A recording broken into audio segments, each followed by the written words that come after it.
What about truth? What is truth?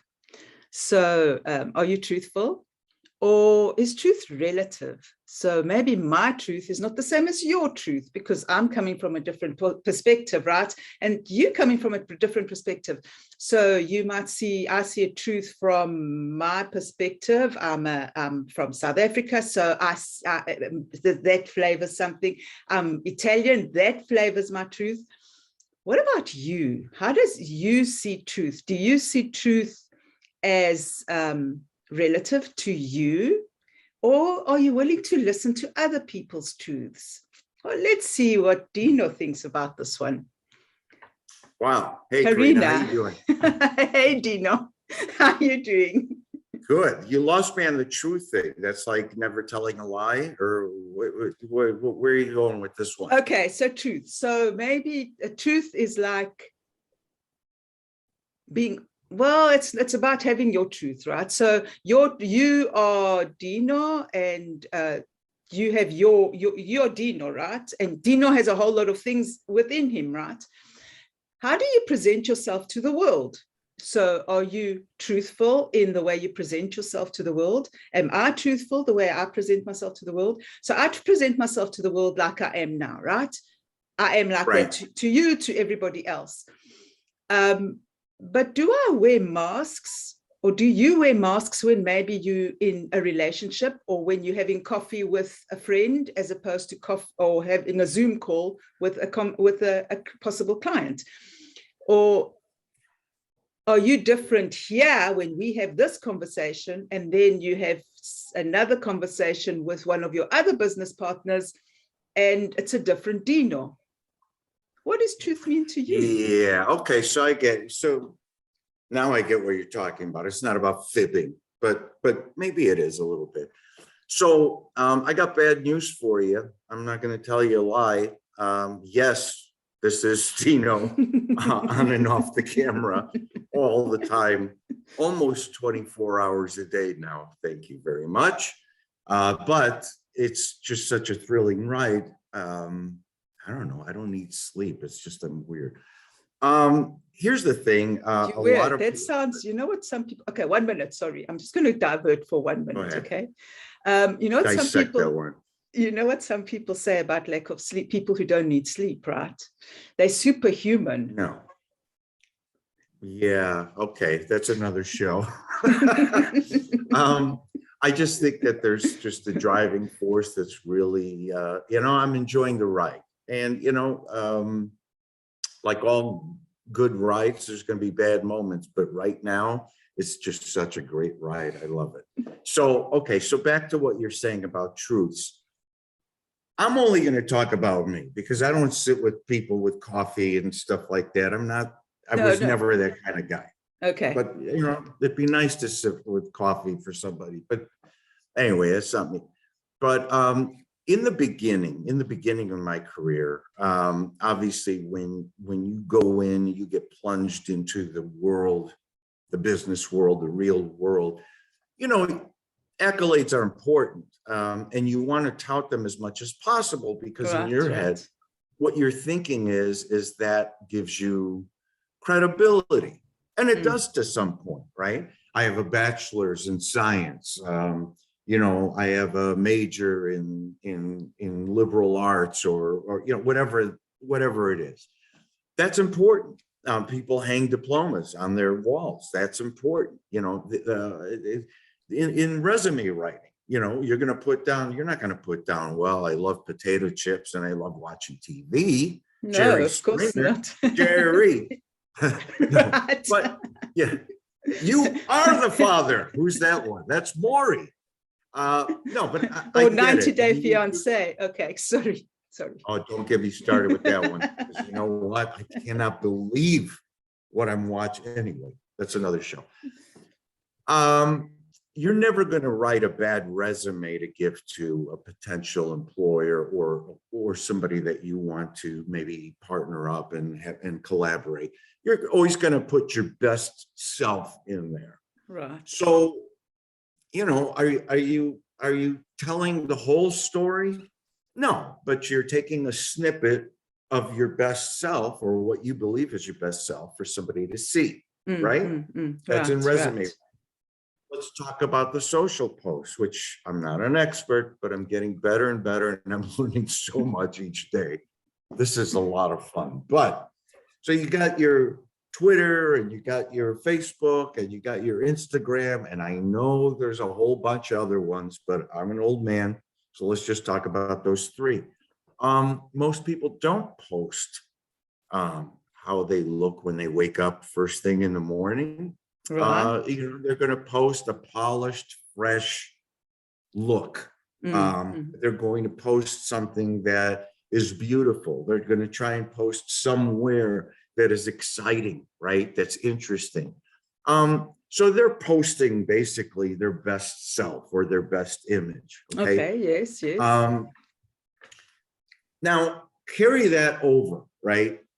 There's some of us, me included, that it took over 50 years for me to decide to expose my story or myself 24/7. A lot of people will never do that. That doesn't make them bad people. Takes a lot of courage to do that.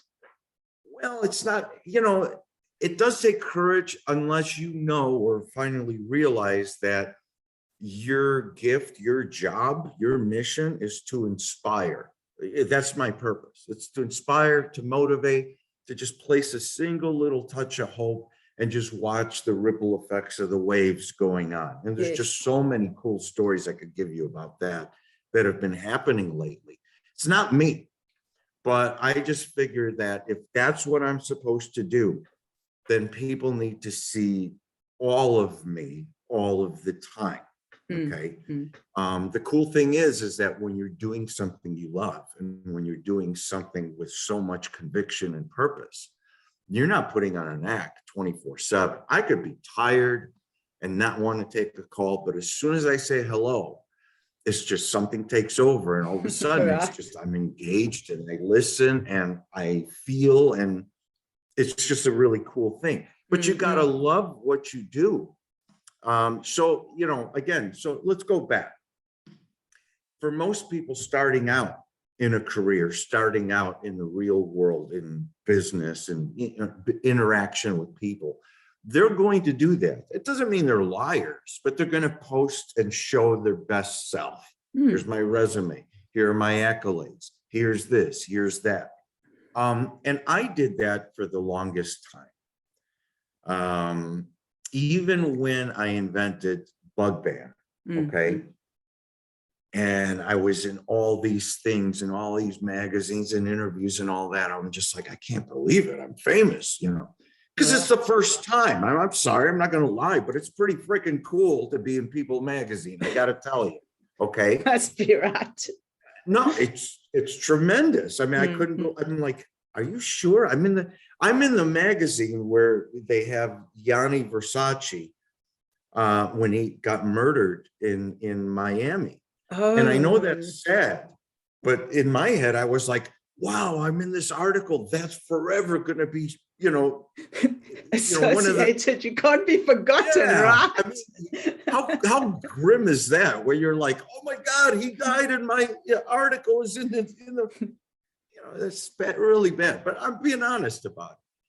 So let's fast forward life after Bug Ban. Bug Ban ended. I was at a crossroad, which happens a lot in everybody's life. And I'm thinking about the next thing that I want to get involved in, right? So you start getting involved in the next thing.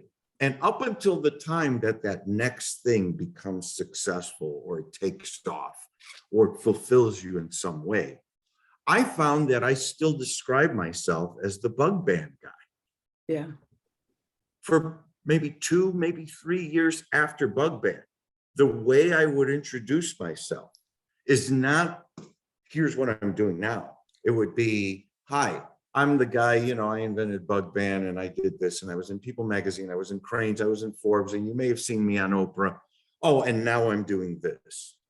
And after a while, I stopped and I'm like, why the hell am I doing that? Why am I defining myself by my past accomplishments? define yourself with your current accomplishments. It's just a weird mindset. Mm-hmm. But if you always talk about what you did, then you'll never blossom what you're doing now. Yes. At least that's how I look at it. Right. People get on a Zoom call or they're on the phone with me, and I know they don't mean this, but they'll say, well, let me give you my background. I don't care. Not because it's not important. I'm sure it's important to them, but I care about the person now that I'm talking to. And I care about what they're doing now, not what they did. Because everybody changes, everybody evolves, everybody reinvents, okay? So I don't know if that answered your question, to be honest with you. But, that's where my mind, that's where it took me when you presented it. It's because we rely on facades more so early in our lives, hopefully early in our lives, than we do later on in life. And I think later on in life, it'd be nice to think that everybody's where they're supposed to be. That's not true. I got to believe that a lot of people are where they're supposed to be. But you talk about your accomplishments, your past accomplishments less as you age and as you gain wisdom and experience, because the confidence, you know who you are. You're this way, you look this way, you act this way, you do a certain thing, you perform a function, you perform whatever you do in society, and you're so comfortable in your skin. You don't have to explain yourself to people. You don't have to justify what you're doing as much when you get older. Okay. And so it's a beautiful way to approach all things when you're comfortable in your own skin. Give you an example. I just ended a call, and it was with this amazing woman who comes with a lot of accolades, a lot of past accomplishments. And, in her own right, she's very famous. But when I approached the call, my goal wasn't to outshine her. It's that Hollywood mentality. Anybody who's going, and now you're in California, anybody who wants to see superficial, and I'm not saying it for everybody, but I'm sorry, this is my opinion, I could say it. Who wants to see superficial, go to Hollywood and spend a week there. Yes, of course. Sit and watch what people do. Interaction with them is talking about what they did and who they know. Interaction with them is, I know the same people or better people than you know. I've been in these movies, and I did this commercial, and let me tell you what this is. And that's nice. I get it. I mean, if it's all promoting, you're promoting yourself because you want obviously the more people that know you, the more marketable you are and the more parts you get. I get that part. But it is a very superficial world when you can't turn it off. It's on 24/7. Right. So imagine if I took this call with this lady who's famous in her own right, and my mission was to out-fame her, if that's a word. Oh, you did this? Well, I did this. Oh, you know this person? Pointless. I think I know this person too. I didn't do any of that. I'm just like, look, I'm calling you. I'm in my house. The reason I'm home is because I'm an electrical lighting freak, and I got the electricians here today. They're lighting up my house because I love light. I was honest. I'm not in an office. I'm not talking to you. Let me put you on hold. I was just being very, very upfront with her. And it makes for such a more relaxed conversation where anything's possible. Yes. You know what I mean? The more comfortable you are talking to somebody, the more synergy you feel with somebody. And the more people open up as well and are more honest with you and with themselves, if you have that connection, right? And that's what you Right. want. You want to get past all the facades. You want to get past all the masks to get to where she is, so that you can connect and make the deal or collaborate or do whatever you need to do. In any, it's not only in business, it's in any relationship connotation, right? Yeah, of course. And, and again, you said to make the deal or collaborate. What if you didn't have any preconceived notion of even a deal or collaboration? It was just that you said you'd call this person and whatever's on their mind, we'll talk about. It could just be like, hey, you know what? Yes. Here's what I'm feeling, or I have a question for you. It could turn into collaboration. It could turn into business. But I don't necessarily expect that. Now, we've said this a lot of times on previous shows, that my mindset was always like when I flew, especially when I flew out of town to go to meetings. I didn't look at it like going out of town, going to a meeting and knocking it out of the ballpark, or, oh, go get him. It was, I'm going out of town to have a great dinner. And at the time I was drinking, to have a great dinner and great drinks. And I happen to be meeting this person. Whatever happens, happens. Yes. Worst case, I had a great dinner and I had great drinks. No expectations whatsoever. Yes. Yeah. And that's a really, really cool place to be. It may not happen overnight to a lot of people. I don't want to sit there and say, oh, I'm father time. But, these things don't, I hope they happen immediate. But for the most part, everybody evolves and everybody kind of moves at their own pace. And you can't fault somebody for moving slower than others, or there are people that move a lot faster than others. It doesn't really matter. But I think that all of us on that twisty, turny journey that we do in life, I think that the more wisdom you gain, the less you shed that proving yourself kind of bag of plaques and accolades that we all want to carry with us, because we want to make sure that we're widely accepted. You know what I mean? What are you doing today? And something that really bothered me, a mentor once told me after I did it. I'm this, I'm that. Did you read my thing? He says, you're only as good as your last day. I'm like, wow, that's true. Boy, was I mad. But, he basically told me, almost like, enjoy it, kid, because, this stuff doesn't last. If you're defining yourself by how many articles you're in, then you're missing the point. Yeah. You're missing the point. Yeah.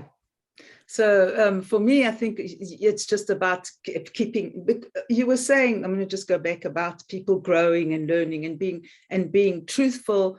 I think it's about being truthful to yourself first before you can really be truthful to others. But a lot of times people don't get to that point. A lot of times people just stay the way they are. They never learn, they never go out, and they never develop and evolve, which is fine. We all live our own lives, right? But possibly the most important time is now. So the most important time is now, is having this conversation.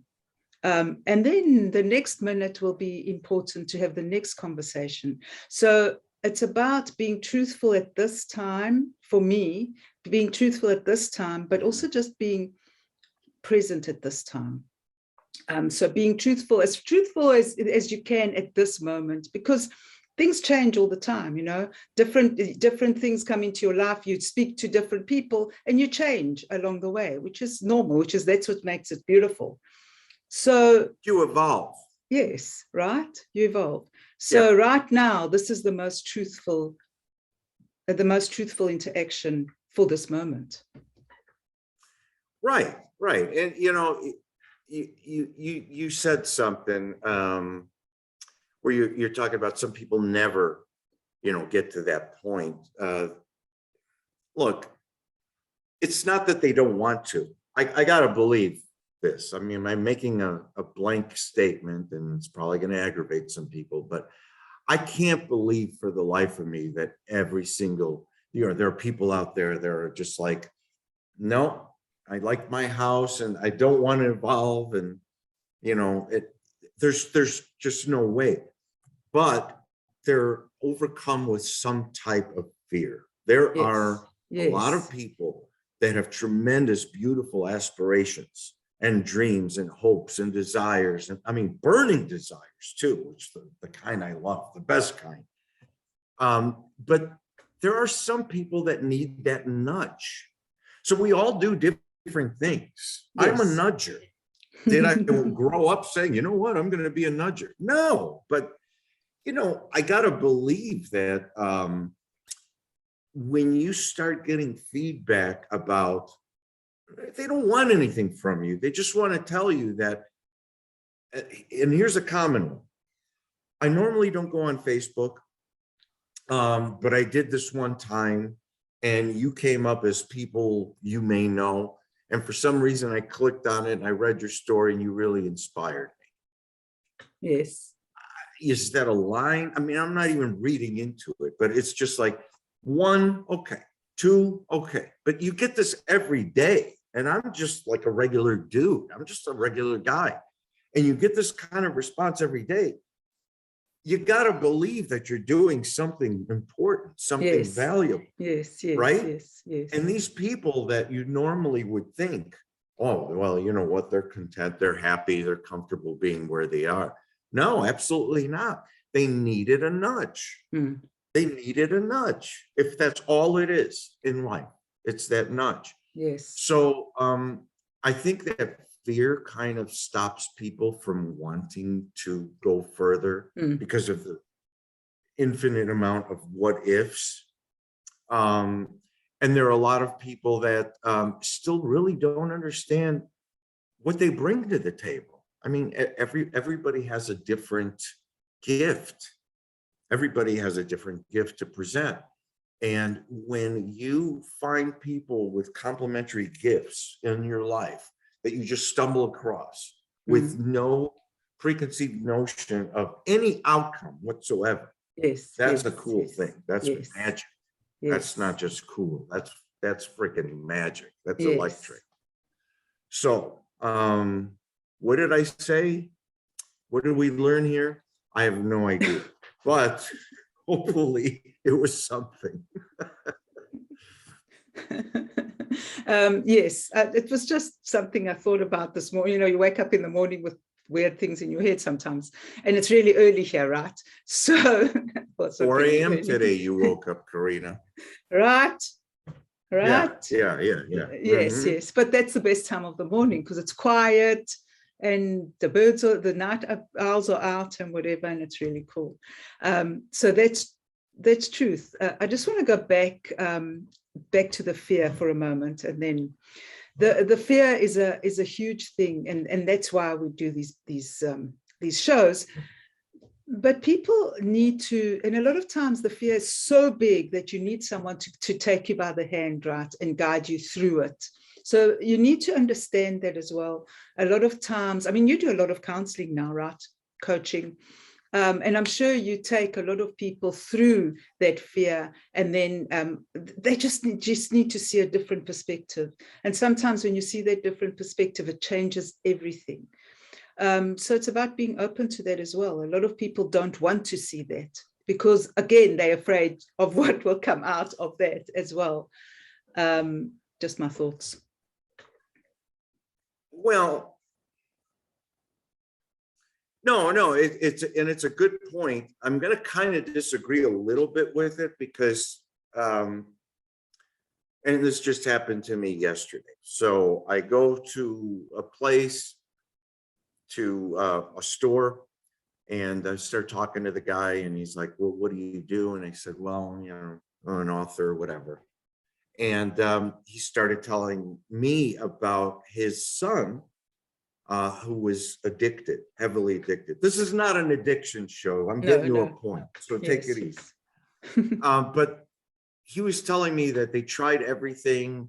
They had a family intervention, and maybe the intervention wasn't powerful enough, but he didn't listen, and he lost his life to addiction, which is sad. And actually, it's tremendous strength that this man is telling me this story. You know, wounds that, in my opinion, never heal. Right. And he's talking about this with me very openly. I don't believe in interventions, and I'm going to tell you why. Because on intervention, the thought process to me is corralling somebody, basically trapping them. Yeah. Almost like you trap an animal before you shoot it or cage it, and shaming them. Yes, yes. With this, look in the mirror, that's what you look like. Do you like what you see? Not understanding that this person already knows what they look like. And this person already knows that they don't just feel like zero. They feel like less than zero. They feel like the lowest person imaginable. And here we have all the loved ones, whether you expect support or not, loved ones that are basically throwing stones at you while you're down. Doesn't work. No. Doesn't work. Okay. So by the same token, the people that I counsel now, and I use that term loosely because I'm not a licensed counselor. Yes. I'm me. Yes. Yes, You know, I know that. And I'm a former addict. I'm a recovering addict. I can say whatever the hell I want because I went through it. Okay. And unless you've gone through it, there are a lot of things about addiction that you know, somebody cannot possibly understand. But let's go past addiction. Let's just talk about fear of moving forward, fear Yes. about starting a business venture, fear about speaking up or having a meeting or a big moment in your life. That fear that you're going to face is in your own time. I can't scare you straight. I can't say, hey, what are you afraid of? Come on, open up the business. You just do this, and then and it'll be successful. What are you waiting for? Isn't that the same thing as a recovery interaction? Yes. You're not going to yes. understand what I'm No. saying, even though very clearly I can write a roadmap for you, A to B to C. If you do this, if you connect the dots the way I just showed you, and I'll write it down, money back guarantee, you will be successful. And but they won't see what I see. Yes. They won't see A to B to C. They'll see whatever they want to see. And they might see A, B to C in their own time. Yes. So my job isn't necessarily to push them and say, don't you see?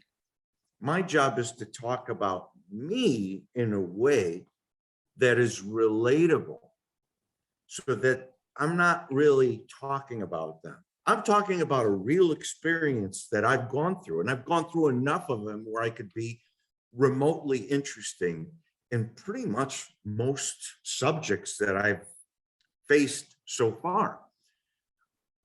And they see it in their own time. That's Yes. my job. Yes. So let's not make a mistake here of like saying, well, my job is to motivate and inspire.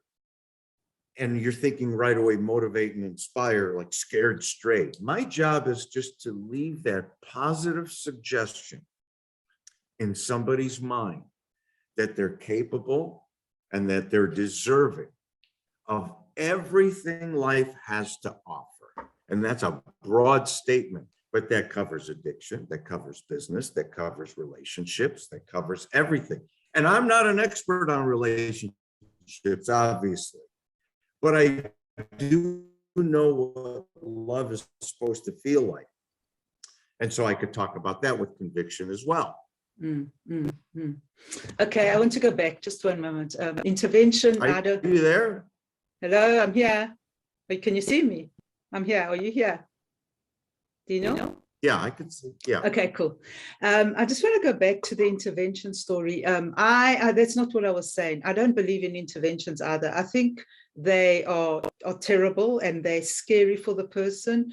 And it just puts you back into that blame and shame cycle, which, you know, my idea of addiction is, it's not just the person who's addicted. You've got to look at the family, because they're just showing the world what's really bad within the family. It's not one person, it's the whole family or the whole community or whatever it is that play Who, by a the way, part. don't know any better. They don't know any better.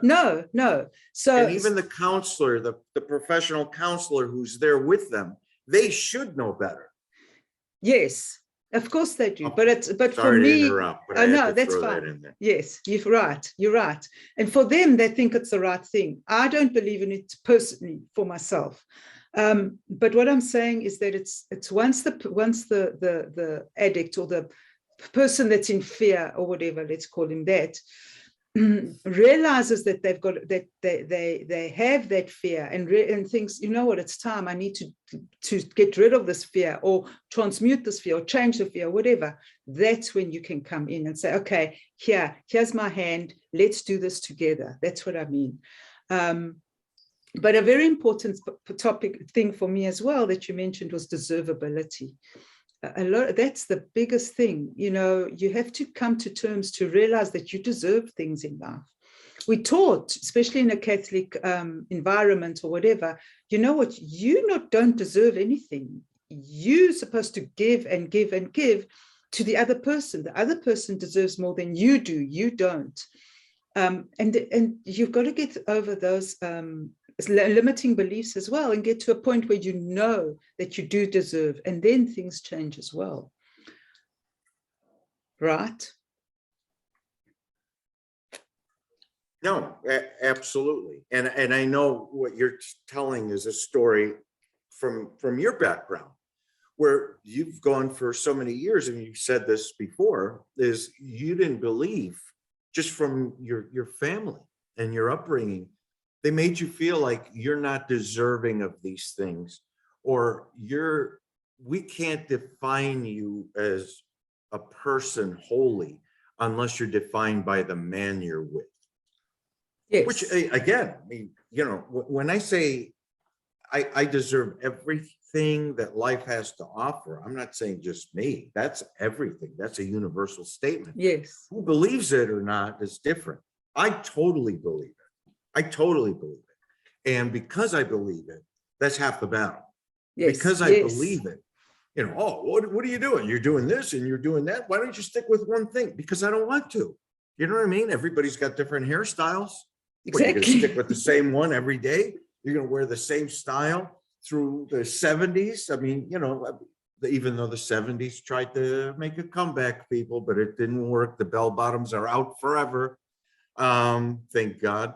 But some people love them. I knew it. You're the one who likes bell bottoms. Of course, Carina. Why wouldn't you like bell bottoms?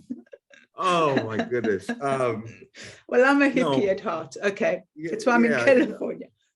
No, but look, in your own time, they might say, even when they realize that they want to move forward in anything. Yes. They still won't come up and say, I'm ready. I want to move forward. No, yes. So what I learned, and this came from a mentor, is something that everybody hears. It's not a special term, but lead by example. Yes. In other words, yes. It doesn't necessarily matter to me who I'm grabbing at any particular time. What matters to me is just continuously moving forward. And almost always there's a wake that you cause, a ripple effect, where most things in your wake will start moving forward with you. Some won't. But you can't go back and be like, hey, this isn't the Marines, no man left behind kind of thing. Everybody's got their life to live. I mean, I'm not telling anybody anything they don't know. And I'm certainly not saying I'm special. I just have understood. It took me over 50 years to understand the gift that I have. Combined with my hardships, combined with my experiences in business and all that stuff, makes me an extremely dangerous person right now, because I get every ounce of my being right now. So clean and sober too. Yes. I get every ounce of my being, and I get finally what I'm supposed to be doing and why I'm supposed to be doing it. And it's okay to feel good, and it's okay to be enriched, and it's okay to be wealthy, and it's okay to have all the material successes if that's your gig. It's great to have all the attention, if that's your driving force, so long as you're doing what you're supposed to be doing, which is touching people's lives, which is the most important byproduct out of everything. It's not the money. It's not the thing. It's not the me. It's not the accolades. It's when you just step back and you just open your eyes and say, I was part of this. Not I was this, or look what I did. I was part of it in a small way. We all touch each other's lives. We just don't realize it. Yes. So, I mean, what started out, Carina, as a subject that, you're thinking to yourself, like, oh, am I a liar, or am I truth, or whatever, turned into a very interesting conversation, only because it means so much more than how we started it out, right? Yes. Which usually is what we do. But that's why these conversations are so cool, because we can unpack it and just take them to where they need to go. Oh, we unpack on this show. Yeah. Yes. So yeah, it was a lot of fun. Good. So thank you, everybody. This was a lot of fun. And so what about you? What is your truth? And are you truthful to yourself? I think that's the biggest thing. You need to be truthful to yourself first. And then who knows where it goes from there. So thank you, everyone. This was awesome. Thank you so much, Dino. I love this. Thank you. And we'll see you soon. Carina and Dino, break here, find freedom. See ya soon. Enjoy the ride. Enjoy the ride, yes. Bye. Bye.